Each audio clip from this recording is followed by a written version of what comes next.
Young's American Pale Ale at 5.6% is a strong premium ale.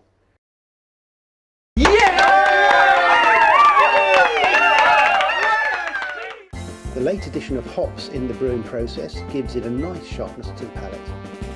This kit produces 40 pints and is well worth the effort. In terms of time allocation, you need a couple of hours on day 1, a couple of minutes to add the hops after the fermentation has finished at about day 5, and then another 2 or 3 hours after the hops have had time to do their work at about day 7. You're drinking in about 8 to 10 weeks.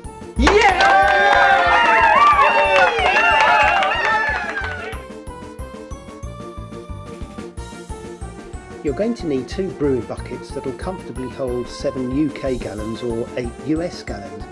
Whatever, it's about 33 litres. This cleaner stuff can be vicious on the skin and your work surfaces, so do take precautions when you use it. I find a stiff whisk really helps to aerate the brew.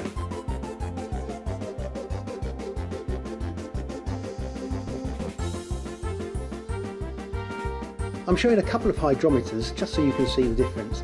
The larger one is easier to read, but it takes more of your liquid.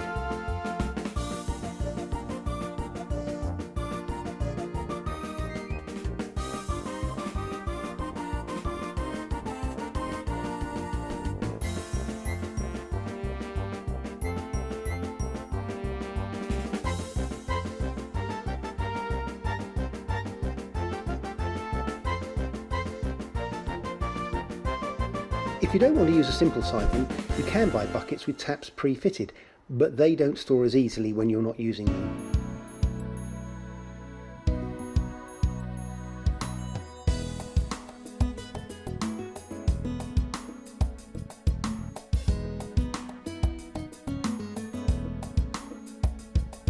You really have to keep the kit as clean as possible.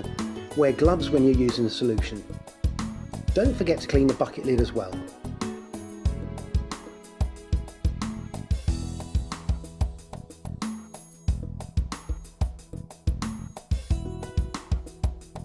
I always rinse until I can't smell the cleaner and then rinse a bit more. There's nothing worse than drinking bleach flavoured beer.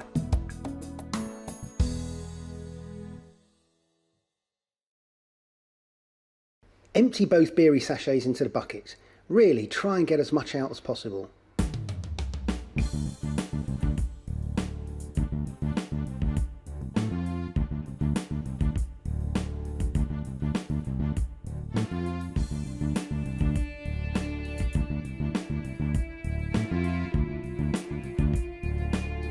Add a couple of kettles of boiling water, about 3.5 litres, and the brewing sugar.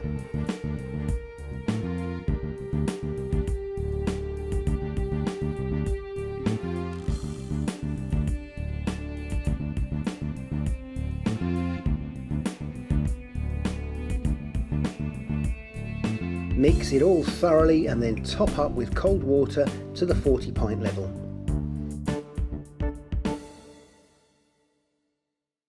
If you're interested and want to use a hydrometer, go ahead now. Put enough of the liquid into the plastic jar so that the hydrometer floats freely and take an initial reading at the bottom of the meniscus. But we're following a kit and frankly you don't have to do this at all.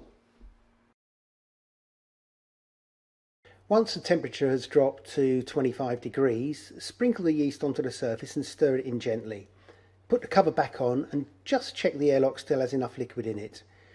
On a hot day where it's actually above 25 degrees, just wait until it gets to room temperature. But honestly, getting the yeast in is probably more important than waiting for it to cool down.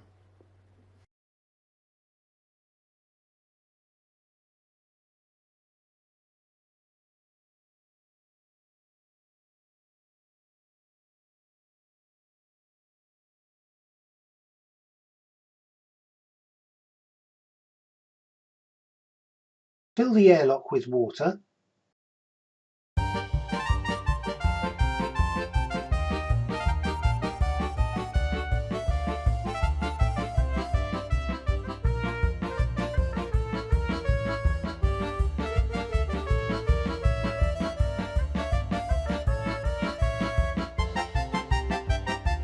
The fermentation produces bubbles, then lots of bubbles, and then it slows down, really slows down.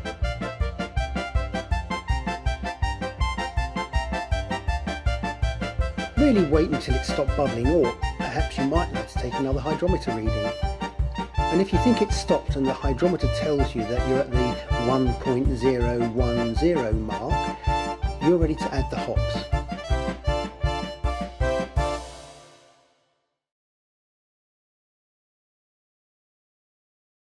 No cinema night shot is without a full moon, so here's mine.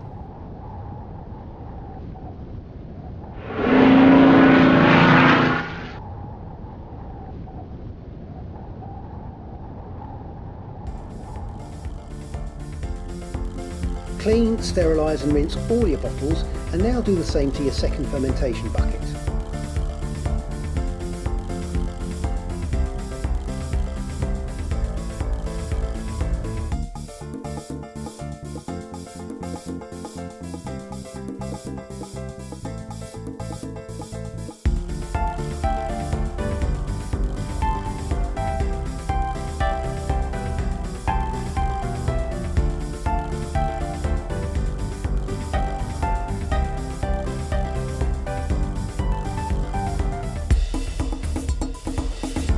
Use the siphon to transfer the beer, which is now smelling really beery, into the clean bucket, leaving the spent yeast behind in the first bucket.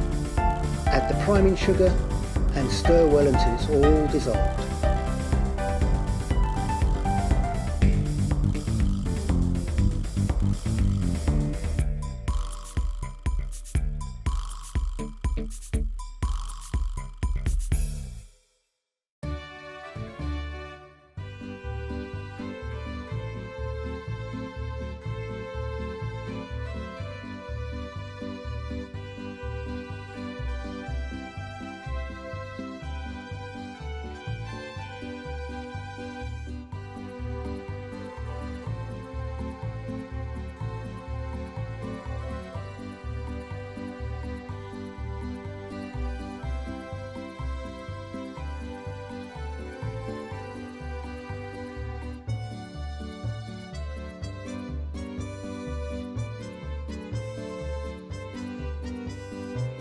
Then, using the siphon, it's time to fill and seal the bottles.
Store them upright in a cool place and wait for them to clear before drinking, although if you're desperate you can always go for a cheeky cloudy nip while you're waiting.